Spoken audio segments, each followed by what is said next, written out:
We've got a critical situation. The target area has shifted and we need to adjust our approach immediately. Focus on the— When they saw Harper in oversized coveralls, everyone thought she was just another nervous technician. Captain Mallory's mockery seemed justified until she accessed classified A-10 cannon protocols that hadn't been seen in a decade. What they discovered about this quiet woman would shock the entire airbase. Like, if you enjoyed this story, subscribe for more military tales and comment where you're watching from. The fluorescent lights of Hangar 7 cast harsh shadows across the concrete floor, their persistent hum mixing with the distant echo of pneumatic tools and the occasional clang of dropped metal. The A-10 Thunderbolt II sat like a dormant beast in the center of the space, its titanium bathtub cockpit gleaming under the artificial daylight. Technicians moved around it with practiced efficiency, their voices bouncing off the corrugated walls of Davis-Monthan Air Force Base. Harper Dwyer crouched beside the aircraft's left wing panel, her oversized coveralls hanging loose around her small frame. Her hands, steady despite their trembling, worked methodically with a torque wrench, checking the mounting bolts with the kind of obsessive precision that went unnoticed by everyone except herself. She counted each turn silently. 3/4 full check, 3/4 full check. You don't even know what you're looking at, Dwyer. The voice cut through the hangar noise like a blade. Captain Reed Mallory stood 6 feet away, his flight suit pressed to perfection, aviator sunglasses perched on his head despite being indoors. His arms were crossed, and that familiar smirk played at the corners of his mouth, the same expression he wore when he knew he had an audience. Harper's fingers tightened around the wrench handle, her knuckles going white. She didn't look up, didn't acknowledge him, just breathed, in through her nose, hold for 3, out through her mouth. The technique had gotten her through worse than this. I'm talking to you. Mallory's voice carried that particular tone of authority mixed with condescension that made other technicians stop their work and glance over. That panel you're fondling, do you even know what's behind it? A few snickers rippled through the nearby crew. Harper felt their eyes on her back like physical weight. Her right hand moved to retrieve a different tool from her kit. And for just a second, as she reached up, the loose sleeve of her coverall slid down her forearm, revealing a small patch of faded fabric sewn into the inner seam. It was barely visible, a ghost of military insignia that had seen better days, its edges frayed and colors muted. She pulled the sleeve back down immediately, but not before the worn letters 607th caught the overhead light for the briefest moment. Mallory stepped closer, his boots clicking against the polished concrete. This bird has more history than you could possibly imagine, sweetheart. Maybe you should stick to changing oil filters until you figure out which end is up. More laughter from the crew. Harper's breathing remained steady, controlled, but her left hand had found its way to the small cargo pocket on her thigh, where something metallic caught the light. Just a glint, nothing more. Her fingers traced its edges through the fabric as she finally stood, facing away from Mallory, and placed her tools back in their designated slots with military precision. Got nothing to say, Mallory's voice carried across the hangar, ensuring maximum audience participation. Smart girl, know your limitations. Harper turned then, just enough to meet his eyes for one silent second. Her face showed nothing. Not anger, not fear, not submission. Just the kind of blank control that came from years of practice. She nodded once, gathered her toolkit, and walked toward the far end of the hangar where the parts storage was located. As she moved away, the faded patch remained hidden beneath her sleeve, and the object in her pocket, whatever it was, stayed concealed. But Elias Monroe, the civilian contractor who had been organizing hydraulic lines near the rear landing gear, found himself frowning as he watched her go. Something about the way she carried herself, the precise movements, the controlled breathing, and something about that patch he'd glimpsed for just a moment. The laughter died down as the crew returned to their tasks, but the tension lingered in the air like jet exhaust. Harper continued her methodical work at the parts counter, her hands no longer trembling, her breathing steady as clockwork. In her pocket, the challenge coin felt warm against her fingers. The improvised women's changing area occupied a corner of the hangar, separated by a rolling partition that offered more psychological privacy than actual concealment. Harper sat on the metal bench, still in her coveralls, methodically organizing her personal effects in a small duffel bag. Each item had its place.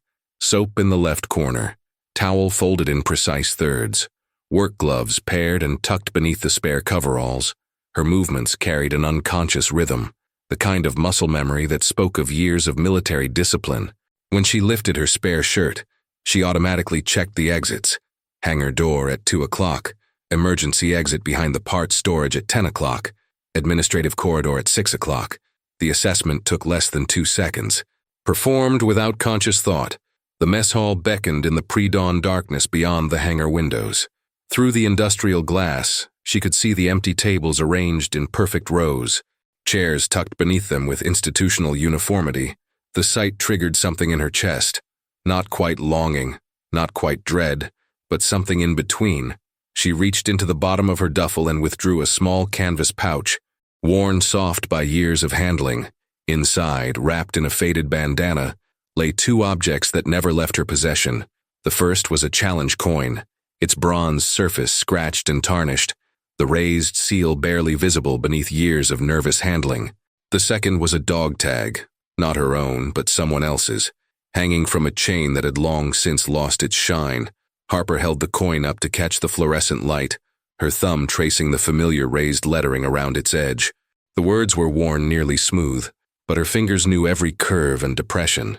She whispered something under her breath, too quiet for anyone to hear, before wrapping both items carefully and returning them to their hiding place.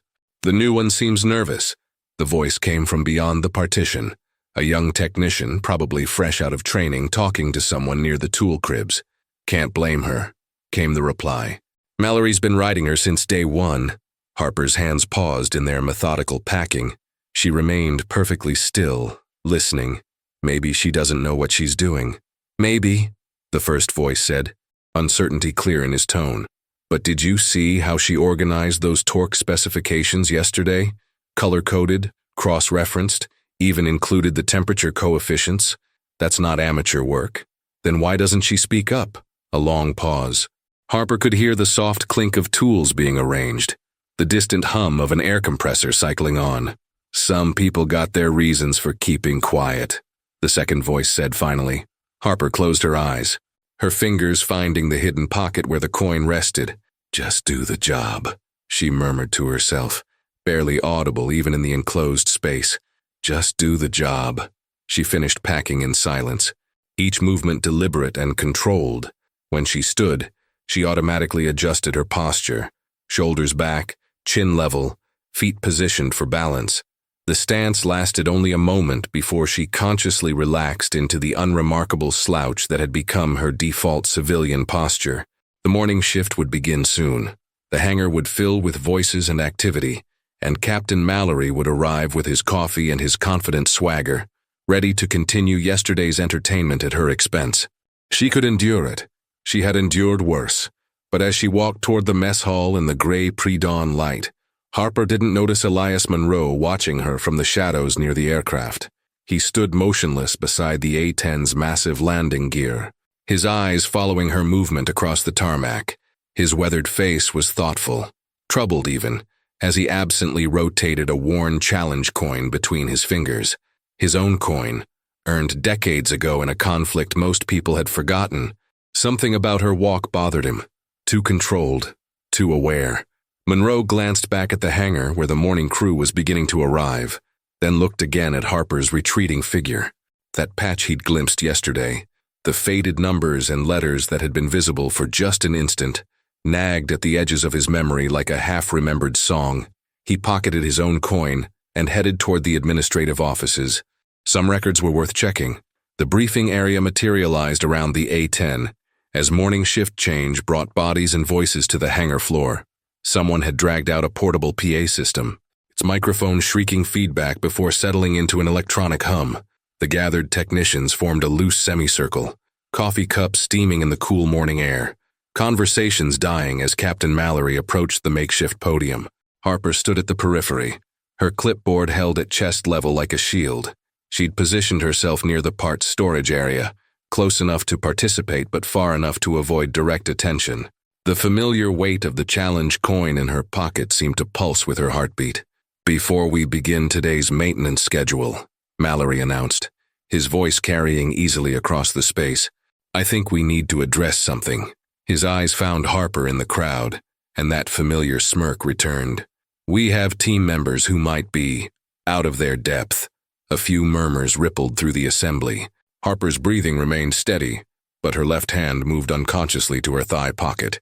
"This aircraft," Mallory continued, walking closer to the A-10's nose, "represents decades of engineering excellence. Every system, every component, every protocol has been tested in combat. There's no room for guesswork, no place for people who don't understand what they're working on." He turned to face Harper directly. "Dwyer, since you seem to enjoy working on panel access points, why don't you explain to everyone here what's behind the forward avionics bay?" Silence stretched across the hangar like a held breath. Harper looked up from her clipboard, met his eyes, said nothing. "No, how about the GU-8 ammunition feed system?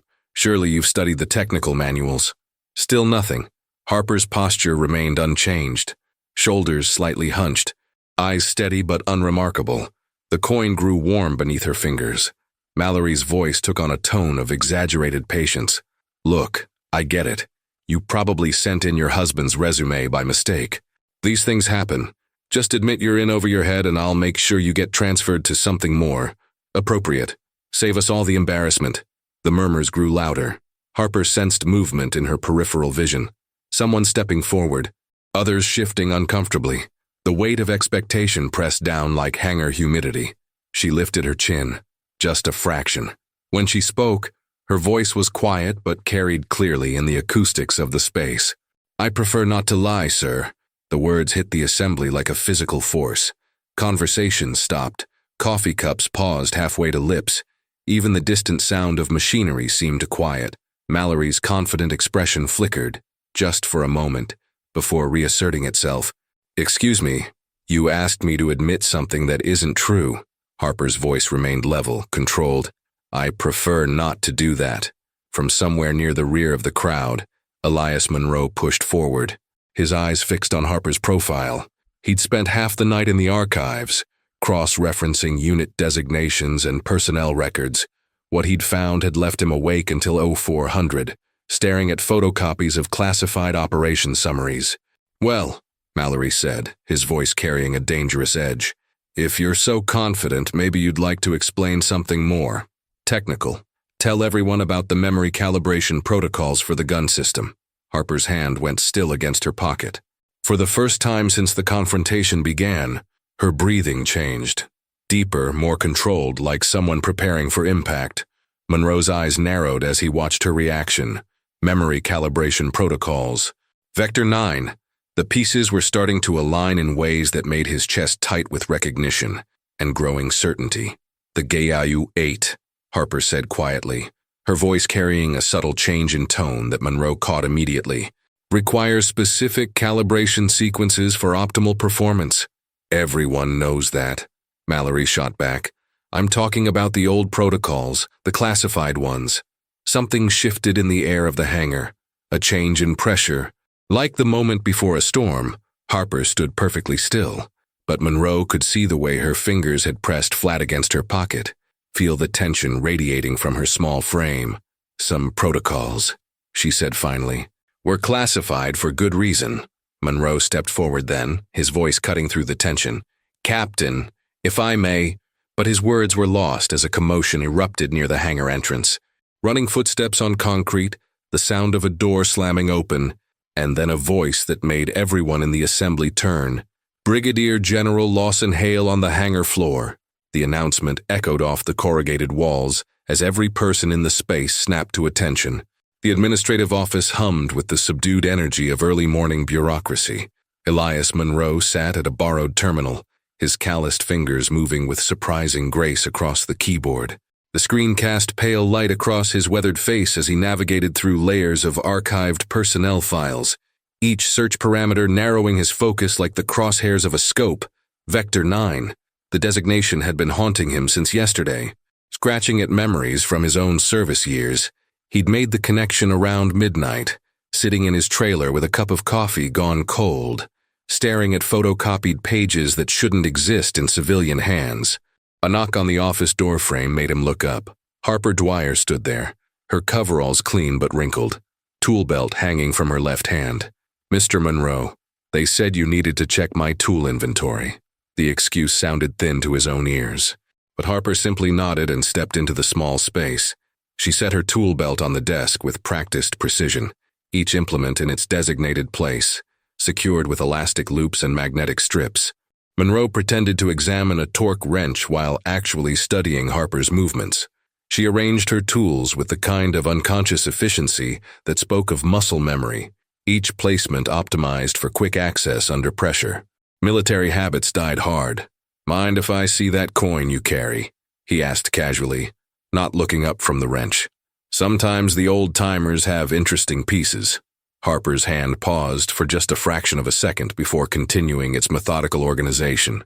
"I'm not that old, Mr. Monroe." "No, but the coin is." She looked at him then, really looked at him, and Monroe saw something flicker behind her eyes. Assessment, calculation, perhaps a hint of recognition. She reached into her pocket and withdrew the challenge coin, holding it flat on her palm. Monroe leaned closer, his breath catching as he saw the faded insignia. The eagle was barely visible, the letters around the rim worn nearly smooth. But the center seal was unmistakable once you knew what to look for. 607th Test Evaluation Flight, Vector 9 etched in small letters beneath the wing design. "Jesus," he whispered, then caught himself. "Sorry, it's just, I haven't seen one of these in 15 years. Harper's fingers closed around the coin, but not before Monroe had memorized every detail. His eyes shifted to her coveralls, specifically to the area where her sleeve had ridden up yesterday. Now he knew what to look for. "Vector 9, he said quietly. "That was your project." It wasn't a question. Harper's breathing remained steady, but something in her posture shifted. A subtle straightening, a fractional lift of her chin. "I can't talk about classified operations, Mr. Monroe. Even declassified ones." "Are they declassified?" Monroe reached for the phone on the desk, his movements slow and deliberate. "I think I need to make a call to the archives office. Cross-reference some personnel records from the 607th. Harper watched him dial, her hand still closed around the coin. When Monroe spoke into the receiver, his voice carried the quiet authority of someone who knew exactly which buttons to push in the military bureaucracy. "Archive Control, this is Monroe at Davis-Monthan. I need a records verification on Project Vector 9, circa 2012-2014. Personnel files, technical summaries, anything with current security classification." A pause. Monroe's expression grew serious. "Yes, I'll hold." He covered the mouthpiece with his hand and looked at Harper. "They're pulling the file supervisor." Across the hangar, visible through the office window, Captain Mallory was conducting his morning briefing with characteristic flair. His gestures were animated, his voice carrying even through the closed door. Several technicians glanced toward the office, their expressions curious. The phone crackled back to life. Monroe straightened in his chair. "Monroe here, yes, Vector 9. What do you mean, immediate escalation?" "Yes, I understand. No, I'll wait for General Hale." He hung up the phone slowly, his face pale. Harper remained motionless. But Monroe could see the tension in her shoulders, the way her free hand had unconsciously moved to rest against her thigh pocket. "They're calling General Hale," Monroe said quietly. "Any records inquiry about Vector 9 gets immediate command attention." Harper closed her eyes for a moment, and when she opened them, Monroe saw something that made his chest tighten with understanding. Not fear, resignation, the kind of weary acceptance that came from carrying secrets too heavy for one person to bear. "How long?" she asked. He was already en route for a scheduled inspection, maybe 20 minutes. Harper nodded once, a quick military acknowledgement, then began repacking her tools with the same methodical precision. But Monroe noticed that she left the coin on the desk between them, a small gesture of trust, or perhaps surrender, outside the office window. Mallory's briefing continued, his voice rising with enthusiasm as he gestured toward the A-10's massive frame. He had no idea that in 20 minutes, everything he thought he knew about the quiet technician in the oversized coveralls was about to change. Vector 9 was coming home. The administrative wing buzzed with unusual activity as secure communications equipment hummed to life across multiple terminals. Harper sat in the small conference room adjacent to Monroe's office, her hands folded in her lap, watching through the interior windows as uniformed personnel moved with increased urgency. Captain Mallory appeared in the corridor, his confident stride faltering as he took in the scene. A communications specialist handed him a message slip, and Harper watched his expression shift from confusion to something approaching concern. He glanced toward the conference room, his eyes meeting hers through the glass, and for the first time since she'd arrived at Davis-Monthan, she saw uncertainty in his face. "Authentication confirmed," announced a voice from the communications station. "General Hale, ETA 12 minutes. Monroe entered the conference room carrying a manila folder thick with photocopied documents. He set it on the table without opening it, his weathered hands resting on the cover like a lid on Pandora's box. Vector 9 was more than just a calibration project, wasn't it? He said quietly. Harper's gaze shifted to the folder, then back to Monroe's face. "Some things stay classified for good reasons, mister." "Monroe? Not anymore, they don't." He opened the folder, revealing pages of technical specifications, personnel rosters, and what appeared to be mission summaries with large sections blacked out. Most of this was declassified last year. Budget transparency requirements. He turned the first page, revealing a group photograph of military personnel standing in front of an A-10. Harper's breathing changed as she recognized faces from another lifetime, herself among them. Younger, wearing Air Force blues instead of coveralls, her posture confident and unguarded. "Lieutenant Harper Dwyer," Monroe read from the caption. "Lead Systems Engineer, JU-8 Optimization Project. Vector 9 Operational Trials, Nellis Air Force Base." Mallory pushed through the conference room door without knocking, his flight suit pressed but his hair slightly disheveled. "What the hell is going on here? I've got generals being notified, secure communications lighting up, and everyone acting like—" He stopped mid-sentence as he saw the open folder, his eyes catching the photograph. "Captain," Monroe said evenly, "I don't think you've been properly introduced to Ms. Dwyer." Harper remained seated, but something in her posture had shifted again, the unconscious straightening, the subtle lift of her chin, like a soldier coming to attention while still at ease. Mallory leaned over the table, squinting at the photograph. His face cycled through expressions. Confusion, recognition, disbelief. "That's impossible. She's a civilian contractor, a technician." "She was a lieutenant," Monroe corrected. "Project lead for the most significant weapon system upgrade in A-10 history." The sound of rotors grew audible outside, growing louder by the moment. Through the conference room windows, they could see ground crew moving to clear a landing zone on the tarmac. Mallory's confident demeanor continued to crack as he flipped through pages of the file, finding Harper's name repeatedly in technical reports and commendation letters. "Vector 9 solved the GAU-8's accuracy degradation problem," Monroe continued, his voice taking on the tone of someone recounting history. 16 months of field trials, completely classified, results never published in civilian literature. Harper spoke for the first time since Mallory had entered the room. The system worked. Her voice carried a different quality now, not the careful neutrality of the past few days, but something deeper, weighted with experience and loss. "It worked," she continued, "until the program was terminated." Mallory looked up from the file, his eyes moving between Harper's face and her photograph. The woman in the picture wore the same calm expression, but her bearing spoke of confidence and authority that seemed completely at odds with the quiet technician he'd been humiliating for days. "Why didn't you say anything?" he asked, and for the first time since Harper had met him, his voice carried genuine question rather than condescension. Harper's hand moved to her pocket, fingers tracing the outline of the challenge coin through the fabric. "Because sometimes," she said quietly, "what you were doesn't matter as much as what you do next." The helicopter touched down outside with a wash of rotor blast that rattled the windows, through the glass. They could see figures in flight suits disembarking, moving toward the hangar with purpose and urgency. Monroe closed the folder and stood. "General Hale is here." Mallory straightened his uniform reflexively, but his eyes remained fixed on Harper. The cocky pilot who had entered the room was gone, replaced by someone trying to process a fundamental shift in his understanding of reality.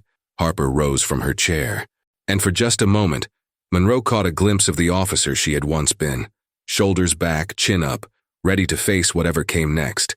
Then she consciously relaxed back into her civilian posture, but the change had been visible. Outside, bootsteps echoed in the corridor, approaching with military precision. Vector 9 was about to be reactivated. The hangar fell silent as bootsteps echoed across the concrete floor with metronomic precision. Every conversation stopped mid-sentence. Every tool was set down with careful deliberation. Every technician turned toward the main entrance where three figures in flight suits approached the A-10. Brigadier General Lawson Hale walked with the economical grace of someone who had commanded both aircraft and men. In situations where hesitation meant death, his gray hair was regulation short. His bearing spoke of decades spent making decisions that others lived or died by. And his eyes, sharp blue and constantly assessing, swept the hangar like radar. Harper stood near the parts storage area. Having emerged from the conference room behind Monroe and Mallory, she had positioned herself where she could see clearly, but remained unremarkable among the assembled technicians. Her hands hung at her sides, steady now. The nervous trembling completely gone. Hale stopped 10 feet from the A-10's nose, his gaze moving methodically across the faces in the crowd. When his eyes found Harper, they paused for several heartbeats. General and former lieutenant regarded each other across the years and the distance that circumstances had created between them. Something passed between them. Recognition. Acknowledgement. Perhaps even relief. Hale's expression softened almost imperceptibly, and he brought his right hand up in a gesture that wasn't quite a salute but carried all the respect of one. "Dwyer," he said, his voice carrying clearly across the silent hangar. "You came back." The words hit the assembly like a physical force. Every head turned toward Harper, confusion and shock rippling through the crowd in visible waves. Captain Mallory, standing near the conference room door, went pale as the implications began to register. Harper stepped forward, not toward Hale but toward the A-10 itself. Her movements carried a different quality now. Purposeful, controlled, with the unconscious precision of someone who belonged in this space. She stopped beside the aircraft's left wing, her hand moving to rest on the titanium skin with obvious familiarity. "General," she said simply. Hale approached her, his entourage hanging back respectfully. When he spoke again, his voice was lower but still audible to the closest observers. "The Vector 9 protocol saved 3 squadrons in Afghanistan. The accuracy improvements prevented 17 documented friendly fire incidents." He paused, his eyes moving to the challenge coin that Harper had withdrawn from her pocket, holding it flat on her palm. "Your work saved lives, Lieutenant." "Former Lieutenant," Harper corrected quietly. "The work stands regardless of rank." Hale reached into his own pocket and withdrew a leather folder, worn soft by years of handling. He opened it to reveal a document with official seals and signatures. The paper yellow with age, but the text still clear. "Vector 9 Program Summary," he read aloud. "Lead Engineer, Lieutenant Harper Dwyer. Classification level. Secret status operationally successful. Administratively terminated due to budget constraints." He looked up from the document, his voice carrying across the now silent hangar. The Guy-weight Avenger cannon's accuracy improved by 32%. Ammunition conservation improved by 18%. System reliability improved by 41%. All due to calibration protocols developed by the woman standing beside this aircraft. Mallory stepped forward, his voice cracking slightly. "General, I had no idea." Hale's look cut him off like a blade. The silence that followed was absolute, broken only by the distant hum of hangar ventilation and the soft tick of cooling metal. Harper closed her fingers around her challenge coin, her thumb tracing its familiar surface. When she spoke, her voice carried clearly in the acoustic space. "The project was classified. I couldn't discuss it. The project was classified." Hale agreed. "But the person behind it deserved recognition." He turned to address the assembled technicians, his command voice filling every corner of the hangar. "Ladies and gentlemen, you are in the presence of one of the finest weapons systems engineers the Air Force has ever produced.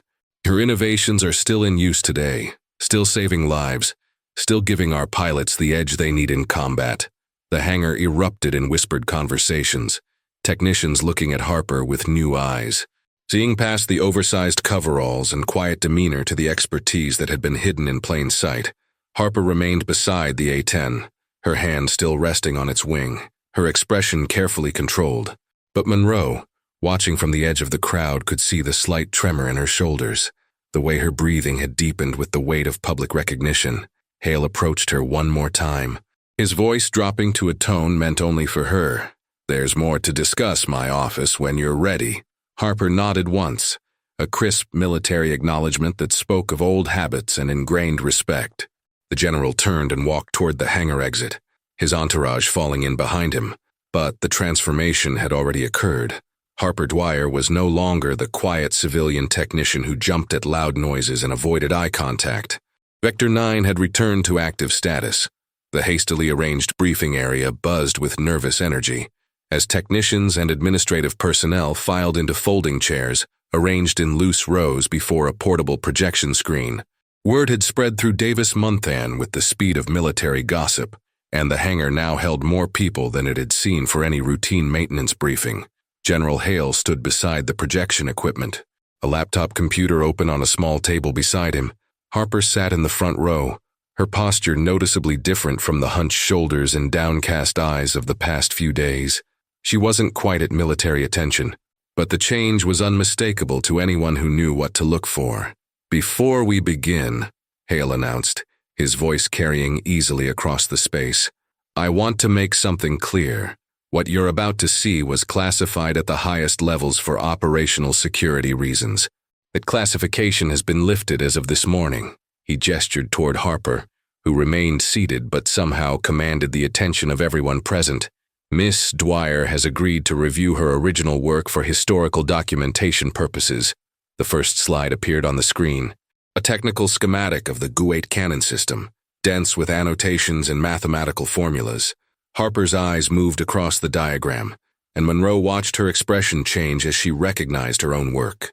"The gay U-8 Avenger," Hale continued, "is arguably the most effective close air support weapon ever developed. But by 2012, accuracy degradation had become a serious operational concern. Barrel wear, ammunition inconsistencies, and environmental factors were combining to reduce effectiveness in theater." Captain Mallory, seated 3 rows back, shifted uncomfortably in his chair.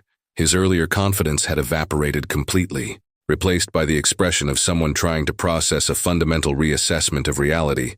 Hale clicked to the next slide, a video frame showing an A-10 on a desert firing range, its cannon spewing controlled bursts at ground targets.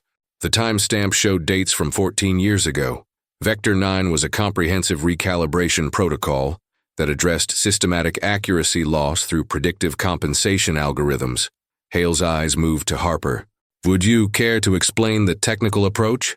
Harper rose from her chair, her movements carrying a new quality of purpose. She approached the projection screen, pointing to specific elements of the schematic, with the confidence of someone who had designed every detail from scratch. "The system learned from each firing sequence," she said, her voice steady and professional. "Barrel temperature, ammunition weight variations, atmospheric conditions, aircraft attitude, all fed into real-time calibration adjustments." She traced a path through the schematic with her finger. Instead of accepting degraded accuracy as inevitable, the system adapted continuously. Each round fired improved the accuracy of subsequent rounds. A technician in the back row raised his hand. "How much improvement?" Harper looked to Hale, who nodded his approval. 32% accuracy improvement under operational conditions, 18% reduction in ammunition expenditure for equivalent target effects. Murmurs of appreciation rippled through the audience. These were people who understood the significance of such numbers, who knew how slight improvements in weapons effectiveness translated to lives saved in combat. Mallory raised his hand, his voice carrying a note of uncertainty that Harper had never heard from him before. If the system was so effective, why was it terminated? The question hung in the air like smoke. Harper's expression remained controlled, but something flickered behind her eyes. Pain, perhaps, or disappointment that had been carried for too many years. "Budget constraints," she said simply. "The program was classified, which made it difficult to justify to oversight committees who couldn't be briefed on its effectiveness." Hale stepped forward. "The decision to terminate Vector 9 was made at levels well above anyone in this room. But the technical work, Ms. Dwyer's work, was flawless." He clicked to another slide, a commendation letter with official Air Force letterhead, Harper's name prominently displayed in the text. Lieutenant Dwyer was recommended for the Air Force Commendation Medal for her work on Vector 9. Due to classification restrictions, the award was never processed. The hangar fell silent. Harper returned to her seat, her hands folded in her lap, but Monroe could see the tension in her shoulders, the way she held herself with careful control. An older technician in the third row spoke up. "Are you planning to reactivate the program?" Hale's expression became carefully neutral.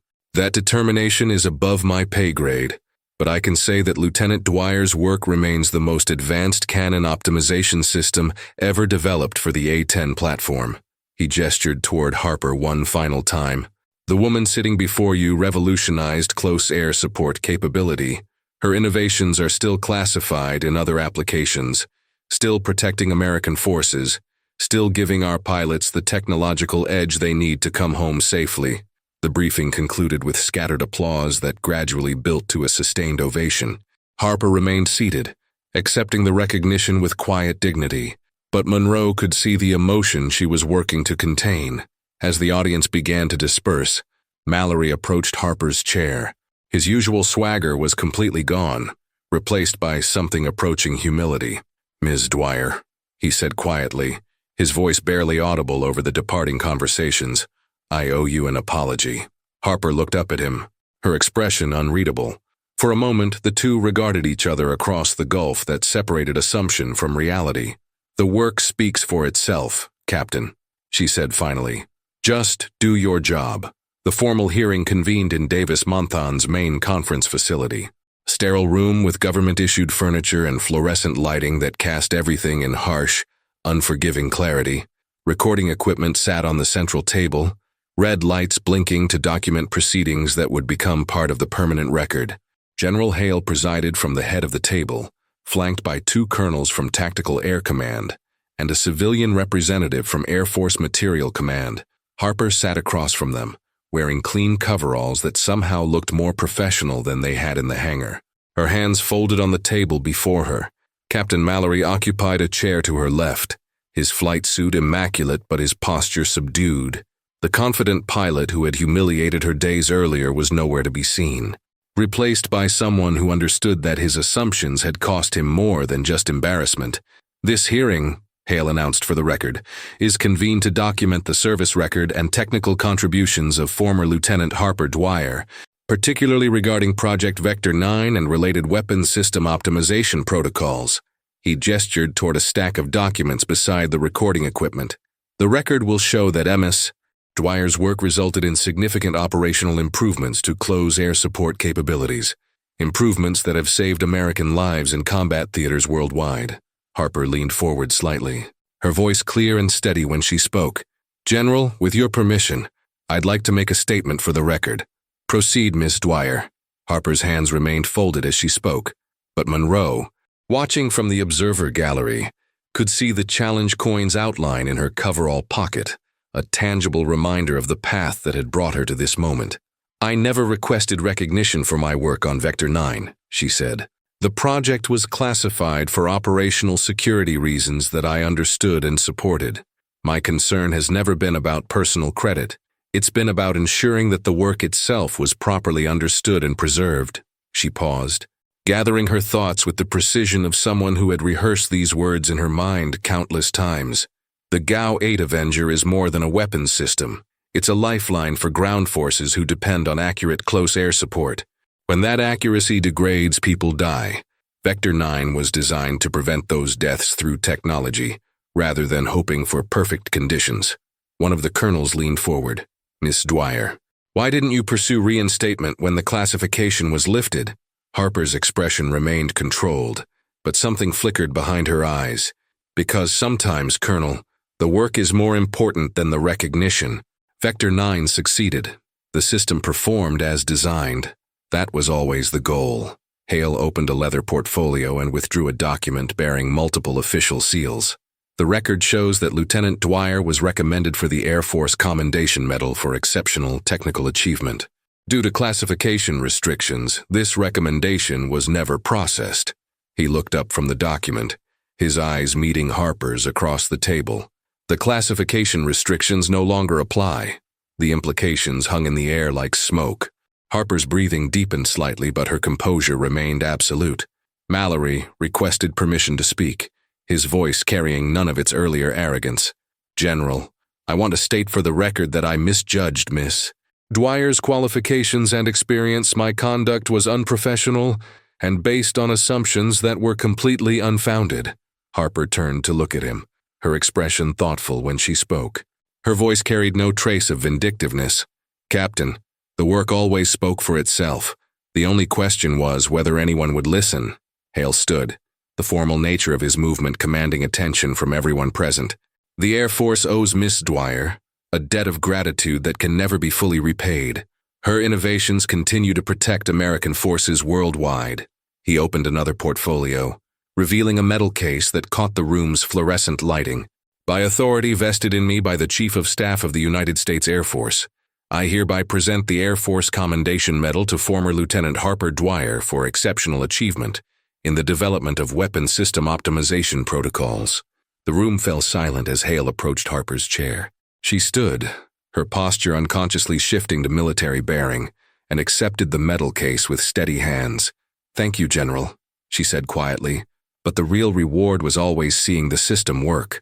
Spontaneous applause erupted from the observer gallery. Led by Monroe and joined by every technician who had witnessed the transformation of the past few days, even Mallory clapped, his expression mixing regret with genuine respect. Harper remained standing, holding the metal case carefully, her eyes moving across the faces of people who had seen past her coveralls to recognize the expertise that had always been there. Vector 9 had not just been reactivated, it had been vindicated. General Hale's office occupied a corner of the administrative building with windows facing the flight line, where A-10 sat in neat rows like sleeping predators in the afternoon sun. The space was Spartan by civilian standards, but comfortable by military ones. Government furniture arranged with geometric precision, commendation plaques mounted at regulation intervals, and a coffee service that suggested serious conversations happened here regularly. A large map of current operational theaters dominated one wall, marked with pins and notations that spoke of ongoing missions and strategic concerns. Harper sat across from Hale's desk, the metal case resting on her lap, her coveralls somehow looking appropriate in this setting despite their civilian nature. The transformation from hunched technician to confident engineer was complete now, as if the public recognition had given her permission to inhabit her own expertise again. Her posture carried the unconscious bearing of someone who belonged in spaces where important decisions were made. Hale poured coffee into 2 government-issued mugs, the ritual providing a moment of normalcy after the intensity of the formal hearing.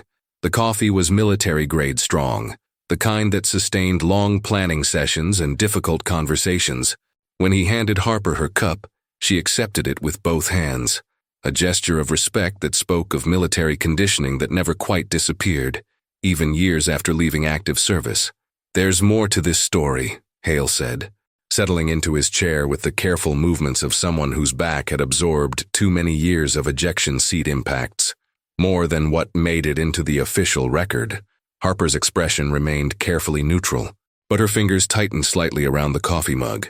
The ceramic was warm against her palms, grounding her in the present moment, even as she sensed the conversation about to shift toward territories she had spent years trying to forget. "Some things are better left in the past, General," she said quietly, her voice carrying the weariness of someone who had made peace with incomplete recognition. "Maybe, but I think you deserve to know how far the ripples spread." Hale opened a file drawer and withdrew a thick folder marked with security classifications that had been crossed out and stamped declassified in red ink. The folder showed signs of frequent handling, its edges worn soft by years of consultation. Operation Thunderhead, Afghanistan 2015, 3 separate incidents where Vector 9 protocols prevented friendly fire casualties.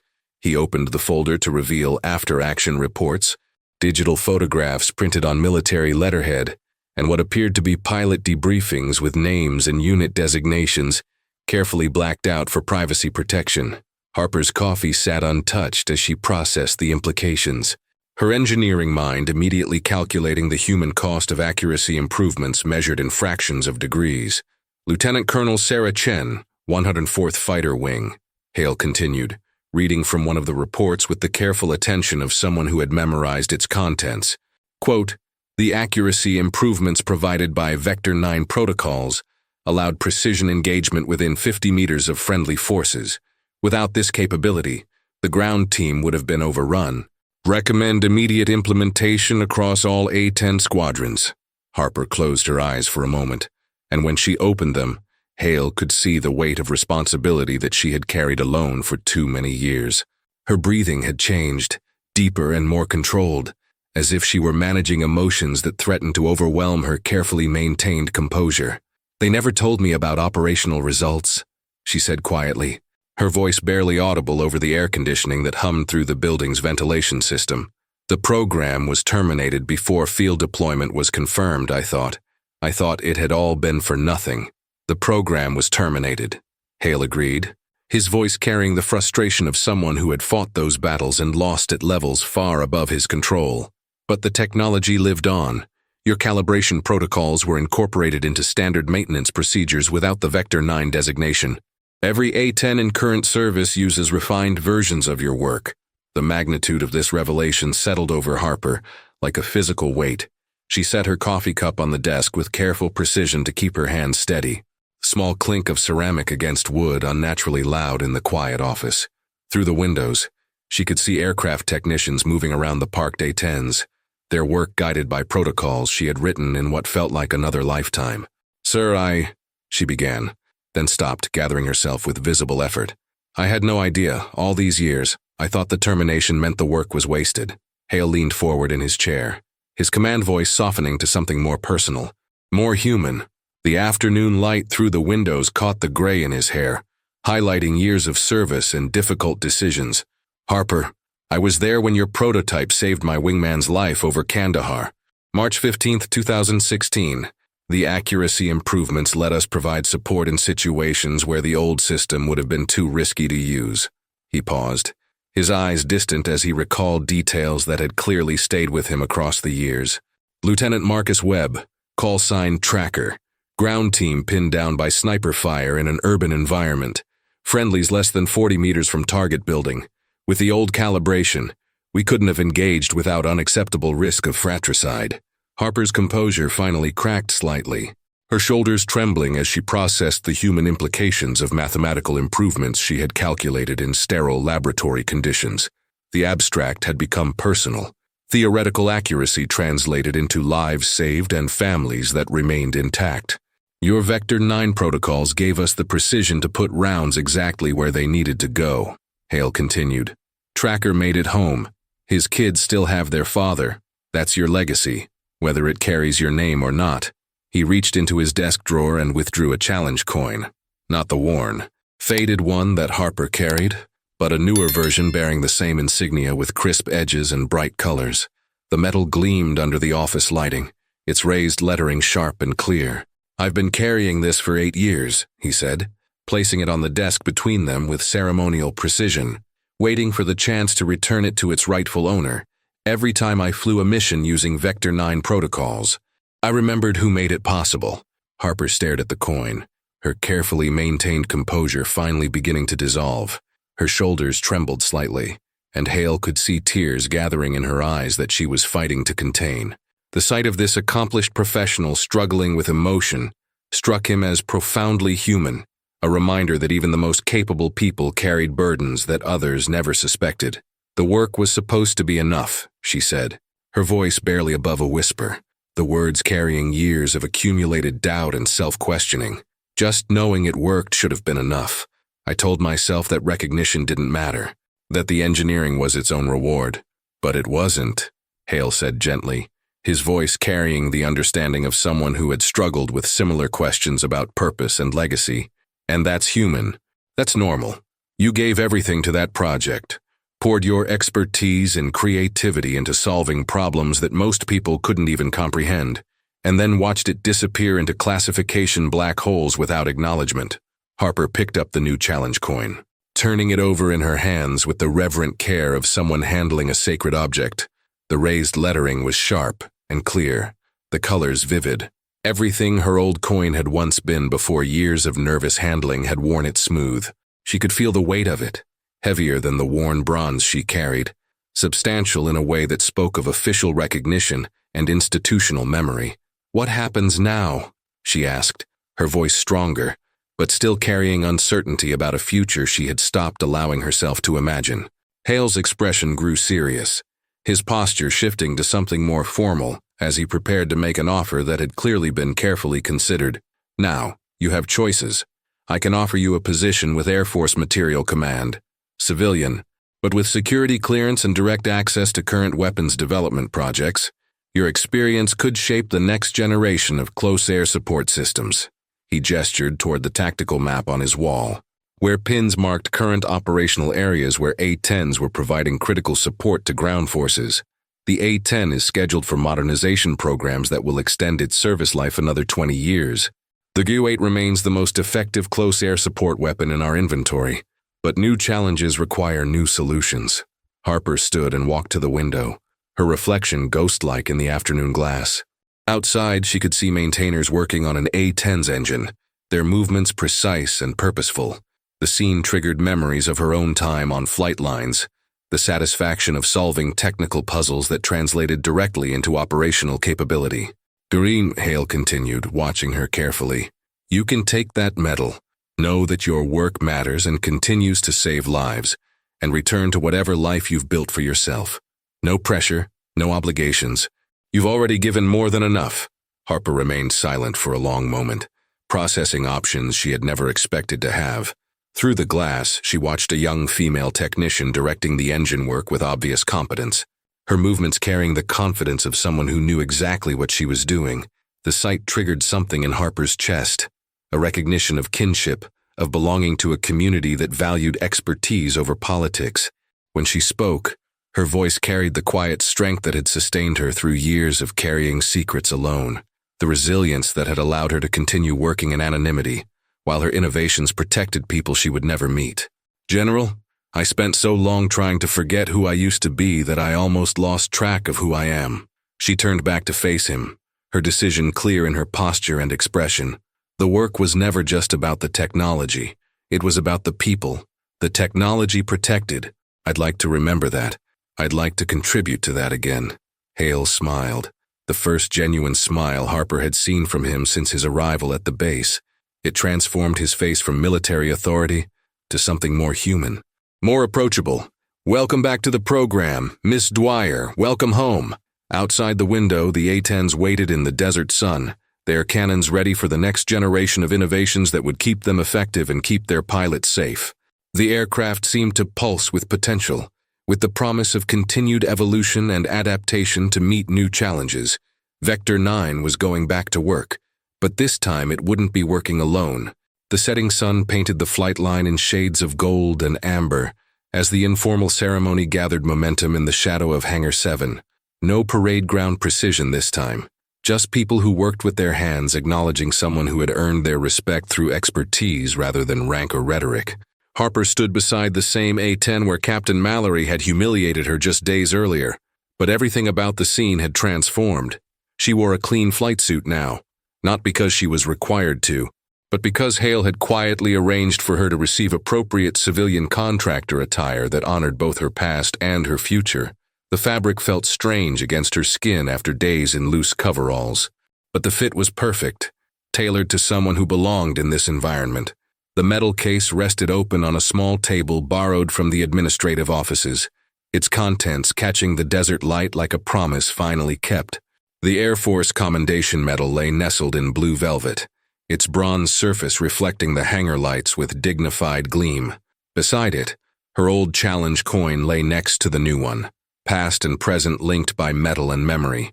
The worn bronze telling stories that the pristine replacement could only aspire to understand. Technicians and pilots gathered in a loose semicircle, their conversations subdued but warm. These were people who understood that expertise couldn't be faked. That competence spoke in languages that had nothing to do with volume or arrogance. A young airman first class stood beside a grizzled master sergeant, both listening with equal attention, as Monroe recounted the technical implications of Vector 9's accuracy improvements. Age and rank mattered less here than understanding, and everyone present possessed the professional vocabulary to appreciate what Harper had accomplished. The late afternoon breeze carried the familiar sense of jet fuel, hydraulic fluid, and desert dust, an olfactory signature that triggered memories of test flights and calibration runs from what felt like another lifetime. Harper breathed it in deeply, allowing herself to remember what it felt like to belong to this world without reservation or concealment.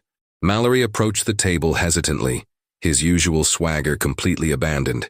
He had spent the past hour in obvious internal struggle, his face cycling through expressions of embarrassment, regret, and something approaching genuine humility. When he stopped in front of Harper, his hands hung at his sides with obvious uncertainty, his flight suit immaculate but his confidence thoroughly shattered. "Ms. Dwyer," he said quietly, his voice carrying genuine regret that seemed to surprise even him. "I want to apologize, not just for what I said, but for what I assumed." He paused, gathering courage for what came next, his usual theatrical confidence replaced by something rawer and more honest. "Your work makes us all safer up there. Every mission, every sortie, every time we squeeze the trigger, we're using your innovations." Harper looked at him for a long moment, her expression thoughtful rather than vindictive.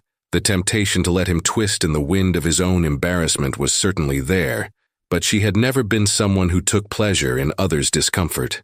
When she extended her hand, it was with the gesture of someone offering a clean slate, rather than accepting surrender. "Do the work right, Captain," she said, her voice carrying no trace of bitterness. "That's all any of us can do.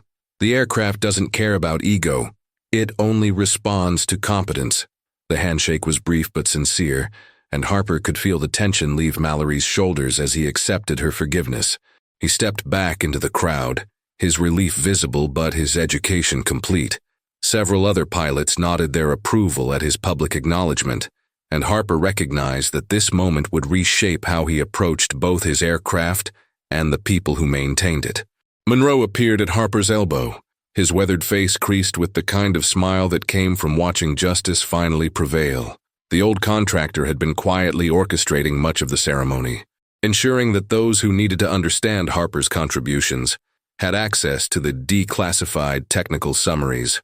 15 years I worked on these birds," he said conversationally, his voice carrying the satisfaction of someone whose instincts had been vindicated. "And I never imagined I'd meet the person who taught them how to shoot straight." Harper's smile was small but genuine. "They always knew how to shoot straight, Elias. I just helped them remember how to compensate for the things that made them forget." A young female technician approached diffidently, her coveralls bearing the stains of honest work, and her expression mixing curiosity with professional respect.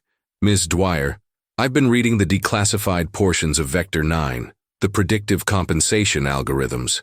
How did you account for barrel harmonics at different temperatures?" The question was technical, specific, and exactly the kind of professional inquiry that Harper had missed during her years of enforced silence. Her eyes lit up as she launched into an explanation of harmonic frequency mapping and thermal coefficient calculations, her hands moving unconsciously to sketch mathematical relationships in the air. As she spoke, other technicians gathered closer, drawn by the opportunity to understand systems they worked with daily but had never fully comprehended. The impromptu technical discussion lasted nearly 20 minutes, ranging across topics from metallurgical stress analysis to software architecture, with Harper fielding questions that demonstrated both her expertise and her ability to explain complex concepts in accessible terms. When the questions finally subsided, Harper realized that this sharing of knowledge with people who could appreciate its implications, was what she had missed most during her years of concealment. Not the recognition, not the glory, but the simple professional satisfaction of contributing to a community that valued competence above all else. As the crowd began to disperse, people approaching individually to offer quiet congratulations or share brief conversations, Harper found herself alone beside the A-10. She placed her palm flat against the aircraft's titanium skin, feeling the metal that had been warmed by the day's sun, but would soon cool in the desert evening. The surface was smooth, unmarked by combat but bearing the subtle imperfections that spoke of serious use and careful maintenance. Hale approached from the direction of the administrative building, his expression relaxed in a way that suggested official duties had given way to personal satisfaction. He carried a leather portfolio under his arm and moved with the unhurried pace of someone who had accomplished something meaningful. "Second thoughts?" he asked, noting her contemplative posture beside the aircraft. Harper shook her head slowly. "Just remembering what this feels like." "What does it feel like?" "Like coming home, like being trusted with something important again." She withdrew the new challenge coin from her flight suit pocket, its weight familiar, but its condition pristine. The metal was still warm from her body heat, and the raised lettering caught the hangar lights with sharp definition.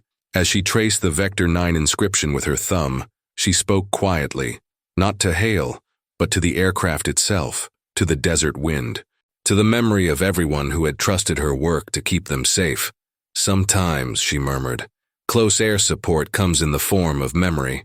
Sometimes the most important battles are fought in conference rooms and maintenance hangars, not in the sky. The A-10 sat silent beside her, its cannon pointed toward the horizon where the first stars were beginning to appear in the deepening twilight. The aircraft seemed almost alive in the growing darkness, a sleeping guardian waiting to wake when called upon, its systems quietly running diagnostics that traced their lineage back to protocols she had written in another lifetime. Harper pocketed the coin and turned to face Hale, her decision made and her path clear. When do I start? Monday morning 0800, Building 1247, Materials Engineering. Your security clearance should be reactivated by then. Hale handed her the portfolio he'd been carrying. Light reading for the weekend. Current A-10 modernization proposals. I'm curious to get your assessment. Harper accepted the portfolio with both hands, feeling its weight as more than just paper and binding. It represented trust, opportunity, and the chance to contribute meaningfully to work that mattered. She tucked it under her arm with the careful precision of someone who understood the value of classified information. General, she said formally, then paused and began again with more personal warmth. Lawson, thank you for remembering, for believing the work was worth preserving. Thank you for doing the work in the first place, Hale replied, and for agreeing to continue it. As they walked toward the hangar entrance together, Harper's footsteps echoed off the concrete with confident rhythm. Behind them, Monroe secured the memorial display, ensuring that the metal case and its contents would be preserved in the hangar's historical exhibit for others to see and understand. The ceremony was over, but the work, the real work, was just beginning. Vector 9 was no longer classified, no longer forgotten, no longer hidden beneath coveralls and assumptions. It was exactly what it had always been. Innovation in service of those who served others, ready to evolve and adapt to new challenges with the same precision and dedication that had defined its original creation. In the distance, the sound of jet engines warming up carried across the desert air, a reminder that the mission continued, that people still depended on systems and protocols that worked correctly the first time. Every time, the A-10s would fly again tomorrow, their cannons calibrated to standards that few people knew existed, and fewer still could claim to have created. But Harper Dwyer knew, and now finally so did everyone else. Sometimes the greatest battles are fought not in the sky, but in the quiet spaces where expertise meets recognition, where truth emerges from shadow. Harper's story reminds us that excellence often wears ordinary clothes, waiting patiently for its moment to shine, in a world that often confuses volume with value. Perhaps we should look more carefully at the quiet professionals around us. They might just be the ones keeping us all safe. Would you like another story?